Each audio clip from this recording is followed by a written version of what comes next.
And I feel that every time that pieces of research like the Women's Sports Trust come out, a lot of the focus becomes or is directed towards the top line numbers. The percentage in viewing time increase or the number of people that are watching. But as you say, it's the demographic is just as interesting. And this is not, capturing from the same audience pool that men's sport is seeing. Actually, in many cases, it's a totally different audience segment. So when you're looking at those metrics and you're looking at particularly, Sky Sports audience, how much of it is a learning journey essentially to say this is a completely new fan base that we're engaging with in many cases for the first time. So understanding what they want, where they want it, how they want it, which brands they want to identify with, and what they find purpose driven is actually something we're having to learn for the first time because there isn't a template here from men's sport. Yeah, I love how you've just put that. I don't think there is a template, and that's daunting and exciting at the same time. But yeah, that's exactly what we do, and innovation is a key part of our women's sports strategy. I say it as if it is a whole strategy, but it very much breaks down into our different sports because they aren't all the same. It's a key part of it because testing and learning will allow us to reach those audiences in a different way. We have a huge heritage in sport. Obviously, it's in the clues in the name, but actually. So we can bring that, and we can bring those production values, and we can bring that amazing talent, and we can bring all those teams that have been working on this sport for such a long time. And we have incredible people working in this building across all of our sport, including our women's sport. But actually, the chance to test and learn, not because it's less important and we don't care what happens with it, exactly the opposite, because there's this big opportunity for it to be growing and different. And, the Premier League is seen as the pinnacle of lots of sport and, in terms of making money and in terms of commercial proposition and fan base across the world. And there's so much of it that is that. But actually, have we got the opportunity to forge a slightly different path? It could be as big as, but it could be different. So it's parity without replicating. And I think that's at the heart of everything we try and do. Because one thing I find so fascinating about the women's sports landscape is it seems almost every major stakeholder refers to it as a startup or within startup-like language. I mean, you yourself just using was like testing and like different user bases, etc. How difficult is that to balance when you're talking about multi-million pound investments for brands in some cases, for Sky in many cases, but making these investments without having those clear, ROI use cases behind you? And how difficult is that as an internal conversation? How difficult is that, to justify, etc.? I think, yeah, it's a really interesting one. We're really lucky. I think the fact that my job exists, the fact that our teams exist, show that Sky Sports is serious about women's sport as an investment.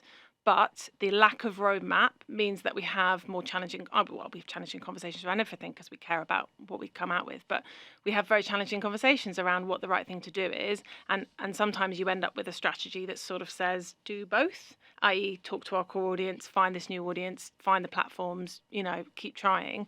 It's not the easiest thing to sell, do both. It doesn't feel very clear, but it is actually really clear and it's very audience driven. So I would say, yes, the lack of roadmap makes it challenging. We are very lucky that we have the backing of the business, and we've been investing in women's sport, for over 25 years. So it's a long-term investment piece for us. What changes is how we make the best out of that investment. Every single year, every single month, we're looking at how we're getting the right return across those different metrics of value that we just talked about. Could you give us an example of how you do both? Yeah, I'll try. So it depends. Let's talk about the WSL because we're talking about the WSL. So we know that there is a huge opportunity with an inherited audience that we get from our Super Sunday coverage into that 6:45 p.m. Sunday kickoff. So we know that there is a massive opportunity to cross-promote from that much bigger product, much more established product, into a growing product, the WSL. So I would say that would be mainstreaming WSL to our core audience on our linear channels.